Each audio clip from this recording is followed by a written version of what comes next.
Radio Supply Chain, en direct de la SITL 2022 avec B2P Web, la bourse de fret des professionnels. Franck Stepler. Nous sommes de retour, voilà, c'est la deuxième heure. Il est un peu plus de 11h. On est en direct du hall 6 du parc des expositions de Villepinte pour cette SITL 2022. On va passer une petite demi-heure à se demander ce que la chère et tendre actualité change pour les professionnels de vos métiers, de la supply chain, des transports, de la logistique. Nous sommes avec Thierry Renbogen, CEO de Bolloré Logistics. Bonjour. Bonjour. Et Carole Bermond, que vous avez déjà entendu sur notre antenne, VP Sales and Development Europe de Bolloré Logistics. Bonjour Carole. Bonjour. La première question est extrêmement simple. Ça fait 2 ans que la vie est compliquée pour vous, messieurs. Ça fait 1 ou 2 mois que ça s'est multiplié par 12 parce qu'en plus de la Covid, maintenant on a l'Ukraine. Comment ça va, Monsieur le Président? Comment on s'en sort? Écoutez, on s'en sort plutôt bien. On s'en sort plutôt bien grâce à l'engagement, à l'implication de l'ensemble des collaborateurs de Bolloré Logistics qui déploient des trésors d'énergie pour faire face à toutes les complications du quotidien, pour trouver des espaces sur les avions, sur les bateaux, trouver des conteneurs, négocier les tarifs et puis passer 10 fois plus de temps que précédemment pour satisfaire nos clients. Mais sinon, ça va plutôt bien. Carole, votre quotidien? Alors, il faut juste se réinventer tous les jours. Une volatilité du marché, les impacts géopolitiques qui sont juste demandent une adaptation, mais vraiment à l'heure par heure. Si on parle de la Chine, on se rend compte un matin que l'aéroport de Pudong est fermé. On a nos plans charters qui sont sur cet aéroport, donc il faut se réinventer. Oui, parce que on en avait déjà parlé ensemble sur l'antenne. Ça fait 2 ans que vous avez des ports chinois qui sont fermés, bloqués, retardés. Alors ensuite on passe par l'avion. Ah bah non, alors les avions volent plus parce que Covid, donc les aéroports ça va pas non plus. Et voilà que maintenant les routes peuvent plus être les mêmes parce qu'il y a des mers fermées, des pays interdits, des ports boycottés. Un quotidien pas simple. Un quotidien effectivement pas simple, mais comme je le disais tout à l'heure, les équipes cherchent des solutions. Les équipes chinoises travaillent avec les équipes européennes, qui travaillent avec les équipes américaines, africaines. Enfin, bon, c'est le réseau qui joue à plein pour trouver des solutions pour nos clients. Anne. Est-ce que au-delà de l'adaptation, je dirais au jour le jour et dans l'immédiat, dans le feu de l'action, qu'est-ce que ça peut entraîner comme changement de paradigme dans votre métier? Est-ce qu'il y a des lignes qui vont bouger durablement? Alors, Carole. Évidemment, on se rend compte qu'en fait, d'avoir une dépendance aux moyens de transport nous met en danger. Donc, on a travaillé avec toutes les équipes pour des mises en place de moyens patrimoniaux, puisqu'on opère, par exemple, maintenant, nous, 5 vols par semaine entre l'Europe et la Chine. Et ça permet justement de ne pas être dépendant de cette capacité qui est mise sur le marché, de cette dépendance à la fluctuation des prix, qui peut varier du simple au double d'un jour à l'autre. Et surtout dépendant du fait que les compagnies aériennes vont aller se poser sur tel ou tel aéroport. Donc avoir les moyens de mettre des moyens patrimoniaux de transport, c'est clé. Oui, c'est d'avoir des services intégrés en fait. Exactement. Et c'est le vrai gros changement, et on se rend compte que d'avoir cette dépendance met un risque, et nous met un risque vis-à-vis de nos clients pour pouvoir les accompagner et qui continuent à pouvoir opérer leur supply chain mondiale. On va revenir sur ces grands changements structurels. Je voudrais qu'on revienne un instant sur l'actualité. On a pris l'Ukraine de plein fouet il y a un mois et demi, le 24 février. Comment on s'adapte à ça? C'est-à-dire que là, pour le coup, chaque jour, il y a des nouvelles mesures qui sont prises par les autorités internationales, par l'Europe, par la France, par les États-Unis, par l'ONU. Des routes sont fermées, des ports sont fermés. Ça veut dire que chaque jour, il faut changer les routes, il faut changer les délais, parce qu'on sait que tout bêtement, quand un avion ne prend plus la même route, c'est 2 ou 3 heures de plus. Ça change absolument tout. Comment ça se passe dans l'organisation, vous l'avez dit, chacun déploie des trésors à la fois d'ingéniosité et d'efficacité. Mais comment ça se passe dans la relation aussi avec les clients? Parce qu'eux, ils ont envie que ça continue à tourner. Avec les clients, ça continue évidemment à tourner, mais en ce qui concerne plus directement l'Ukraine et la Russie, Bolloré Logistics n'est pas très exposé sur cette zone. Nous sommes exposés, comme vous le disiez, par rapport à l'allongement du temps de transport et au problème de capacité qui s'est un peu amplifié par rapport à ce qui se passait avant le 24 février. Mais aujourd'hui, dans notre activité au quotidien, nous sommes plus perturbés en réalité dans la gestion des flux Est-Ouest par le confinement de Shanghai pendant une semaine qui crée un backlog juste énorme et donc qui va avoir des répercussions. Et qui va avoir des répercussions dans les 15 jours, 3 semaines, dans le mois qui viennent, sur l'ensemble de la supply chain. Pensez-vous qu'on va arriver à un moment ou à un autre vraisemblablement jamais, hein, c'est une question rhétorique, à stabiliser les choses? C'est-à-dire que vos métiers sont particulièrement dépendants de tout ce qui se passe autour. Et là, on parle crise sanitaire, on parle guerre, mais on voit des fluctuations dans les temps de trajet, dans les prix. Bon, on ne va pas parler des prix du maritime parce que là, on en a pour 3 jours, mais de telles évolutions en aussi peu de temps, dans d'autres secteurs, ce serait complètement inacceptable. Si on nous disait demain, votre litre de lait, il n'est plus à 48 centimes, il est à 1,12 €, je crois que la ménagère française grincerait un peu des dents. Et c'est pourtant ce qu'on dit à ceux qui transportent de la marchandise par bateau. Comment on gère ça chez vous et dans tout l'écosystème qui est autour, notamment chez vos clients? Mais je pense qu'avec cette crise, nous avons atteint un pic. Mais comme vous pouvez le voir, je ne suis pas un perdreau de l'année. Donc, alors, pour nos auditeurs, sachez-le, Monsieur le Président est arrivé en fauteuil roulant avec sa canne et son déambulateur, mais il va très bien et c'est quand même parfait pour un homme d'un si grand âge. Il est facétieux, faut le Vous ne les pardonner. faites pas, vous ne les faites pas. Allez-y. J'ai quelques années d'expérience dans notre secteur d'activité, puisque j'ai démarré ma vie professionnelle dans cette activité. Et nous avons connu beaucoup de cycles avec des pics, plusieurs périodes ces dernières 40 années, mais jamais à ce niveau-là, évidemment. Mais à un moment donné, de toute façon, il y a à nouveau un retournement. Ce retournement, on peut imaginer que si les choses rentrent dans l'ordre au niveau du Covid et s'il n'y a pas d'autres perturbations au niveau de l'Ukraine et de la Russie, on peut penser qu'en 2023, ça devrait aller mieux. Oui, les paris à prendre qui sont compliqués, ça vaut une sacrée cote. Qu'est-ce qui va nous perturber le plus longtemps? La crise Covid ou la guerre en Ukraine? Celui qui a la réponse, je veux bien qu'il vienne nous la donner parce que... Oui. Parce que tout autre événement susceptible de survenir. Oui, mais déjà ces deux-là, celui qui connaît la fin n'est pas parmi nous.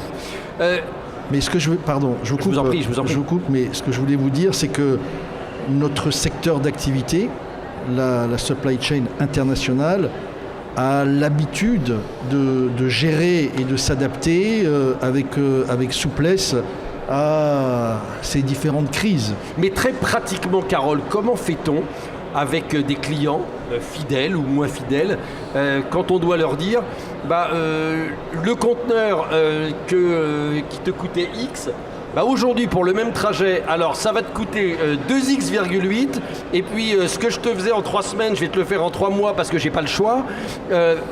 C'est encore une fois, dans tout autre secteur, ce serait inacceptable. Comment on rend les choses acceptables et possibles dans ce monde-là? Alors déjà, ce qu'il faut retenir de ces 2 ans qui ont été complètement disruptés, c'est qu'au final, on s'est rapproché de nos clients. Ils ont compris l'importance clé de la supply chain. Et ce qui n'était pas le cas jusqu'à présent, c'était une commodité et c'était bien souvent purement transactionnel. Et ils se sont rendus compte que d'avoir un partenaire clé, c'est indispensable. La crise a du bon. De ce point de vue-là, en tout cas, oui, clairement. Ça veut dire que, pardonnez-moi, ça veut dire que vous sentez vous aussi que la supply chain a changé d'image dans les entreprises. On dit que voilà, qu'elle était une commodité, qu'elle est devenue stratégique, qu'on voit de plus en plus de directeurs supply chain entrer au COMEX dans des grands groupes. Vous le sentez, vous, chez vos clients, que les choses, depuis quelques années, ont évolué, que le regard et que la pratique des métiers de la supply chain, c'est plus la même chose? Écoutez, c'est même plus large que ça. Dans la vie quotidienne, moi, il m'est arrivé de voir des amis récemment qui ne savaient pas ce que c'était qu'un conteneur, et dans les soirées, ils me disaient « Alors, le conteneur, c'est quand même maintenant 10 fois plus cher qu'avant ». Bon, on se rend compte que le transport national et la logistique, c'est devenu quelque chose d'extrêmement central et tout le monde en touche l'importance. Donc pour revenir sur votre question, ça nous a rapprochés de nos clients et ces clients, nous on a de la chance d'avoir un portefeuille de clients qui est très large dans beaucoup d'industries différentes et dans le long terme. Déjà, donc on avait cet ancrage-là, et en fait on s'est retrouvé à monter des cellules de crise avec l'ensemble de ces clients-là qui étaient au pas de la journée, parce qu'eux ça modifie complètement leur supply chain. Ça veut dire on parle de l'automotive par exemple avec du zéro stock, du just in time, c'est des choses qui sont absolument plus tenables. Si on regarde, la plupart des faisceaux électriques étaient fabriqués en tout cas beaucoup en Ukraine par exemple, donc des niveaux de stock à zéro c'est plus possible. Le flux tendu, c'est plus possible. Le flux tendu, exactement, donc c'est un vrai changement de paradigme dans la gestion de la supply chain de nos partenaires industriels, et ça veut dire qu'ils sont en train de se réinventer, et c'est au pas de la semaine, du mois. Donc c'est cette proximité qui fait que on arrive à les aider, et il faut décider du jour au lendemain de changer complètement l'endroit de poser d'un avion, d'un sourcing qui sera différent. Donc ça, cette proximité-là avec les clients, elle s'est renforcée, mais vraiment durablement ces 2 dernières années. On se quitte 2 toutes petites minutes, on revient à Villepinte, à tout de suite. Radio Supply Chain, en direct de la SITL 2022 avec B2P Web, la bourse de fret des professionnels. Radio Supply Chain, en direct de la SITL 2022 avec B2P Web, la bourse de fret des professionnels. Franck Stepler. Nous sommes à l'antenne, Anne. Anne a toujours beaucoup de mal. Anne Lémarie est à mes côtés. Ça va, Anne? Oui, Anne a toujours beaucoup de mal à savoir quand est-ce qu'on est sur On, Alors, on est sur On, Anne. Alors, voyez-vous, cher ami, nous sommes sur On. Bon, tu as fini. Nous sommes de retour au cœur du hall 6 du parc des expositions de Villepinte pour cette SITL 2022. On est ensemble jusqu'à 13h et puis on sera là de 14 à 16 cet après-midi.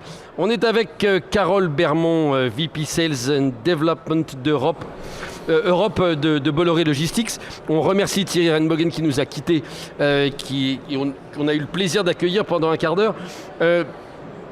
Carole, on était en train de parler, juste avant de marquer une pause, de la difficulté et en même temps de l'adaptabilité qu'il faut avoir dans la relation avec les clients, notamment les clients de longue durée. Mais est-ce que vous ne les sentez pas parfois un petit peu démunis, un petit peu perdus? Parce que finalement, on fixe des délais, on fixe des tarifs, on fixe une organisation. Et alors là, si on doit être à un moment donné quelque part dans la désorganisation, c'est bien ce qu'on vit et ce que vous vivez depuis 2 ans. Et ma question est parfaitement liée à ça. Oui. C'est en fait vos clients, quand ils se retrouvent face à des alternatives, je dirais la peste ou le choléra, quelles sont leurs priorités? Ils vont vous dire, bon, ça va coûter 50%, 90% de plus, tant pis on prend, l'important c'est le délai. Ou quoi? Qu'est-ce qu'on vous demande? Depuis 2 ans, où sont les priorités? Alors c'est très variable en fait, selon le type d'industrie, selon la valeur ajoutée qu'ils ont sur leurs produits. Il y a certaines PME qui pourront absolument pas et ne peuvent pas supporter des coûts pareils sur des commodités vraiment à faible marge. Donc on a vu des sociétés, et spécialement des PME, qui s'étaient arrêtées d'importer, par exemple, parce qu'il y avait des gros flux en provenance de Chine. Donc ça, sur ces sociétés-là, il y a un impact très très fort. Après, tout dépend de l'industrie. On a vu par exemple le luxe qui a eu un rebond mais juste inattendu. Vous savez que les Chinois venaient énormément acheter en France en l'occurrence et se sont retrouvés complètement coincés en Chine. Donc ils sont partis à Hainan, qui est une île qui est au sud de la Chine, qui est un resort immense avec les plus grands duty-free du monde. Donc il a fallu, plutôt que les Chinois viennent acheter ici, envoyer tous les produits de luxe. Donc nous on traite énormément de l'ensemble des marques luxe françaises, que ce soit le cosmétique ou la bagagerie ou des vêtements, faire des ponts aériens qui quittaient la France vers Canton et après le Hainan pour alimenter. Donc en termes de volume, il a fallu se réorganiser complètement. Et dans cette industrie-là, finalement, du luxe, vous voyez les résultats des grands groupes comme LVMH qui font des résultats exceptionnels encore en 2021. Donc l'impact a été pour eux finalement assez négligeable. Après, toutes les industries qui étaient en flux tendu, on parlait de l'automotive, on parlait de l'aéronautique, pour eux, c'est un impact qui est extrêmement important sur leur cash, puisqu'ils vont devoir remonter leur niveau stock justement. Donc d'une industrie à l'autre, c'est extrêmement variable. Et effectivement, il y a certaines PME qui en ont souffert énormément et qui ont dû cesser leur activité, c'est sûr. Vous dites on se réorganise, mais comment on fait pour se réorganiser quand il n'y a plus d'avions et moins de bateaux ? C'est un vrai problème. Bah oui. Il faut se gratter la tête tous les matins en disant bon là, qu'est-ce qu'on fait ? Est-ce que mon fret qui faisait du bateau va pouvoir supporter des coûts d'aérien ? Jusqu'à quel niveau ? Quel type de commodité ? Comment est-ce que je vais faire ? Donc ça veut dire que tous les matins, il faut s'adapter et trouver une nouvelle solution qui va varier en fonction de la géopolitique. Nous, on avait fait énormément de trains en sortie de la Chine vers l'Europe. Toutes les solutions de train sont bloquées puisqu'elles passaient essentiellement par la Russie et la Biélorussie. Donc il a fallu trouver des nouveaux schémas d'acheminement. On a déterminé des routes sud où on va passer par la mer Noire et les ports qui sont encore ouverts. Donc ça veut dire que vraiment, chaque matin, il faut se réinventer. Et ça veut dire proximité avec le client et ça veut dire des équipes qui sont extrêmement performantes.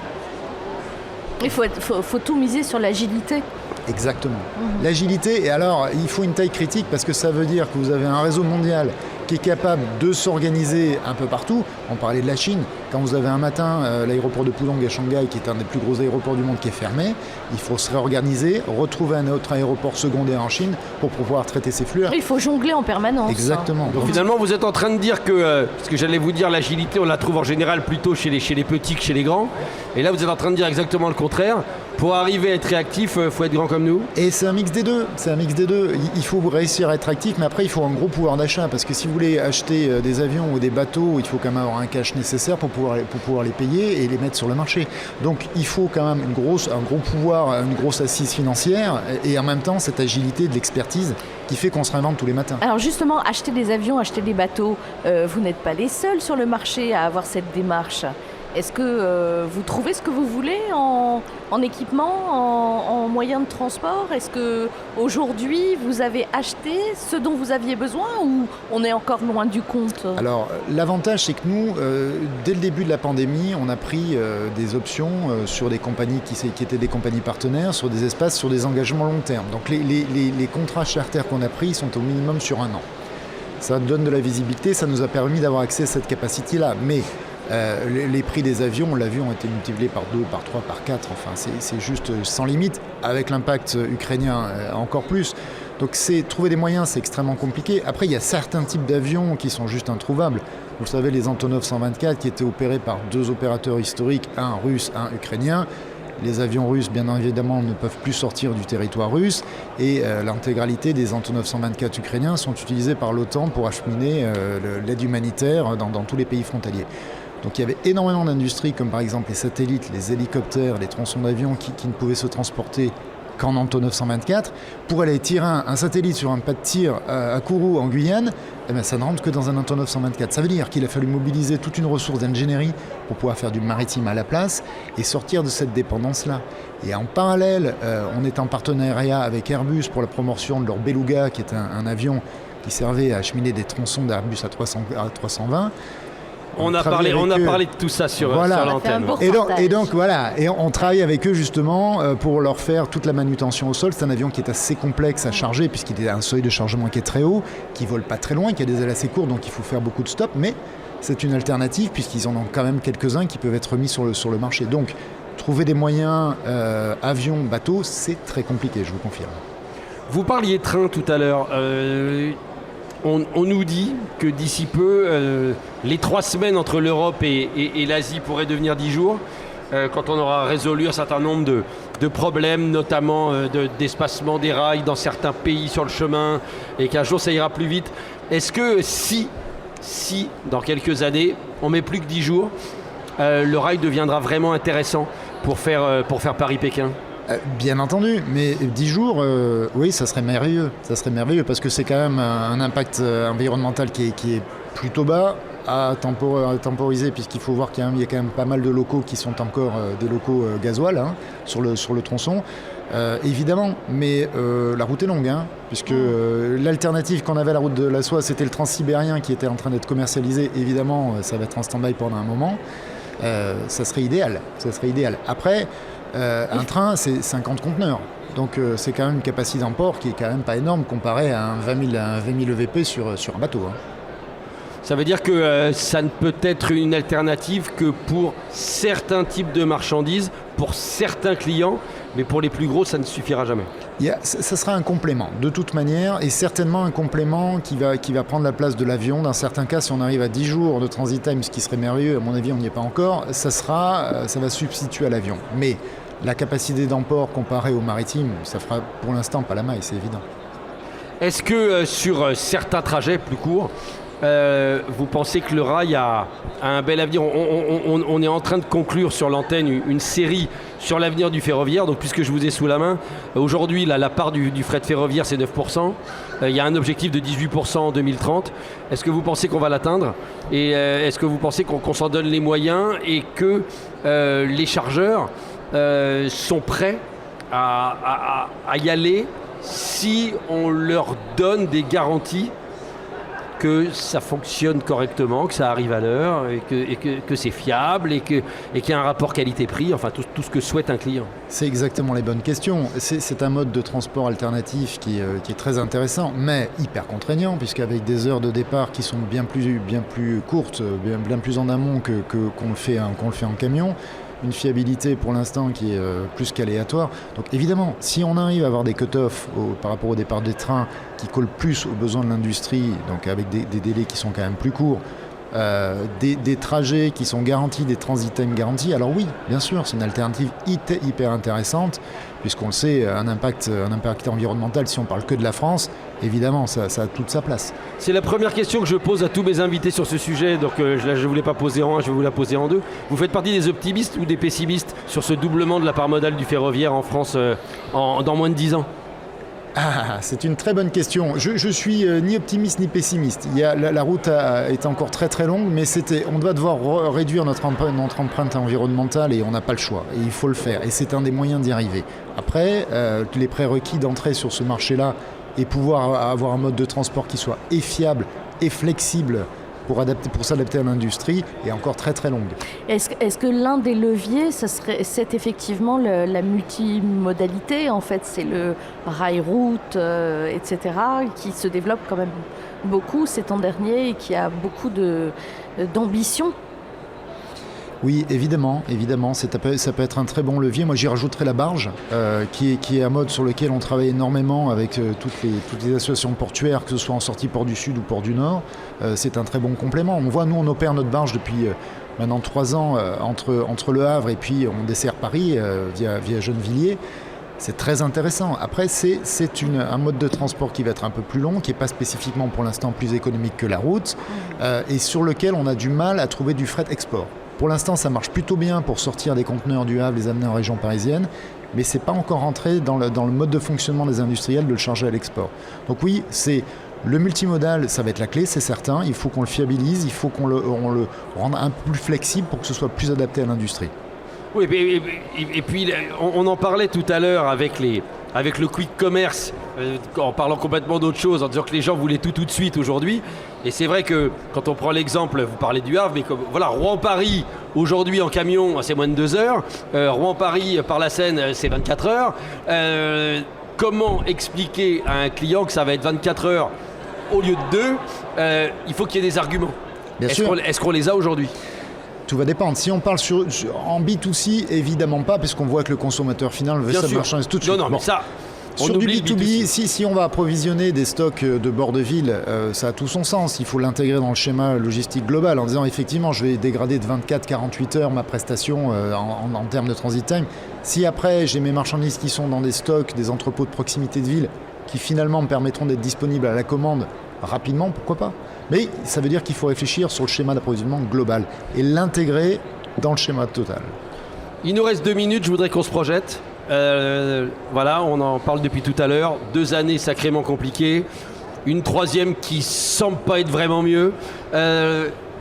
On se dit quoi chez Bolloré ? Comment on regarde la ligne d'horizon ? Elle est où ? On se dit, on est quand même extrêmement content d'avoir les équipes qu'on a, puisqu'on a vu qu'on a pu se réinventer extrêmement rapidement. Et on voit un des aspects et une des forces du groupe, c'est cette appartenance et les gens qui sont experts. Et on a vraiment besoin d'experts, et d'experts qui sont vraiment un échelon international.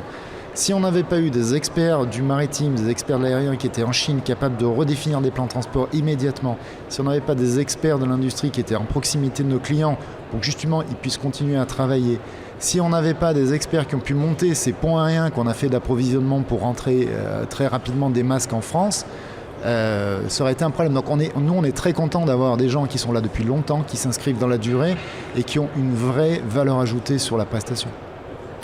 Merci infiniment, Carole Bermond, d'être venu nous voir, vice-président en charge des ventes et du développement Europe chez Bolloré Logistics. 2 minutes de pause et on est de retour. Merci. Radio Supply Chain, en direct de la SITL 2022 avec B2P Web, la bourse de fret des professionnels.